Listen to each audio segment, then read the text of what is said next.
Parlons des émeutes.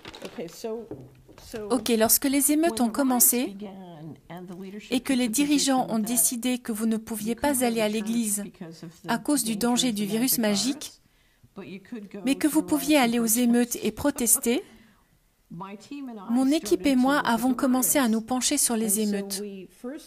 La première chose que nous avons faite, c'est d'examiner l'État, les villes,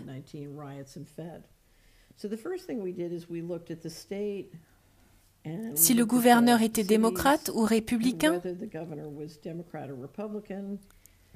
et quels étaient les cas et les décès de Covid.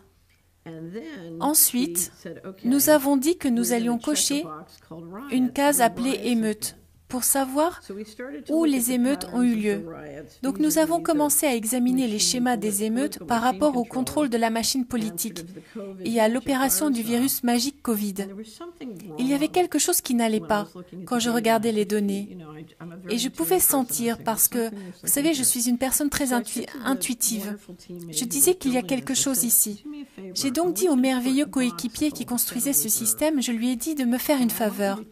Je veux que vous mettiez une case appelée « Réserve fédérale » et je veux que vous cochiez cette case.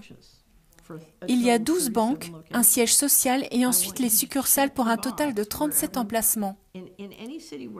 Je veux que vous cochiez la case dans n'importe quelle ville où nous avons une succursale ou une banque ou un siège social. Je veux que vous cochiez la case. Nous avons découvert que 34 des 37 sites bancaires ont connu des émeutes. Et j'ai dit, attendez donc, c'est un schéma ici. Il y a quelque chose, creusons. Nous avons donc commencé par Minneapolis et nous nous sommes dit que nous allions prendre les données de tous les bâtiments qui ont été endommagés ou brûlés, ou des entreprises, et que nous en dresserions la carte. Vous savez, nous allons utiliser un logiciel de cartographie et nous allons déterminer où se trouvaient ces entreprises et à quelle distance elles se trouvaient de la Banque de la Réserve fédérale. La première fois que nous l'avons fait, il y avait une rue qui traversait Minneapolis et qui s'appelait Lake. Et nous les avons cartographiées. Savez-vous ce qu'est une zone d'opportunité?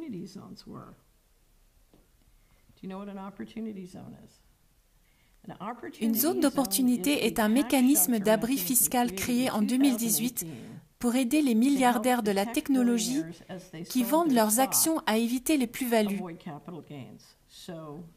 Ainsi, si vous êtes Jeff Bezos et que vous vendez 10 milliards de dollars d'actions cette année, vous pouvez, si vous transférez le produit de la vente vers des investissements dans des zones d'opportunité et que vous les gérez d'une certaine manière, éviter toute imposition sur les plus-values, ce qui est incroyablement rentable.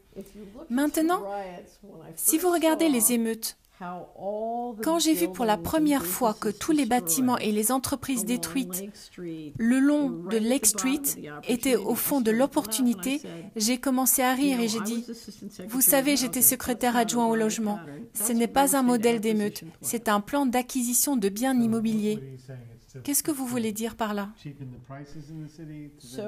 J'ai donc une série de petites entreprises florissantes, dont beaucoup appartiennent à des Afro-Américains et à des Hispaniques le long d'un boulevard particulier dans la zone d'opportunité. Si je déclare d'abord que l'entreprise n'est pas essentielle et que je la ferme, c'est le virus magique.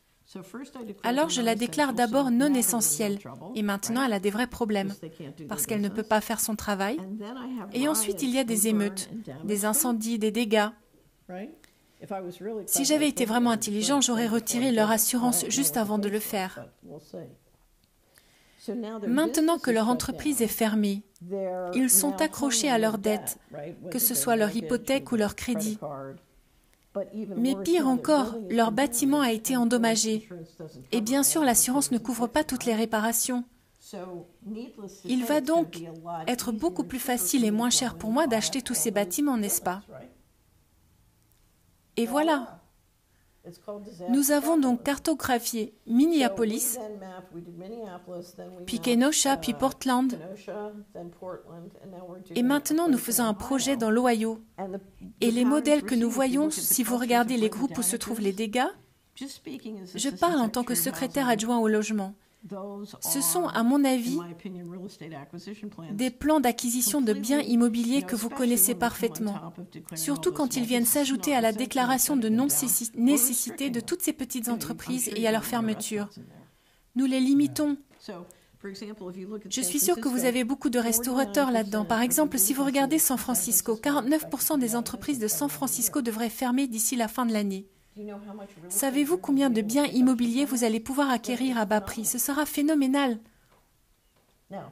Il est important de comprendre que cela rend la construction du réseau intelligent dans les villes fédérales plus économique. Je vous rappelle que 34 des 37 villes ont une banque fédérale ou une succursale, ce qui rend la construction du réseau intelligent autour des banques fédérales beaucoup moins chère.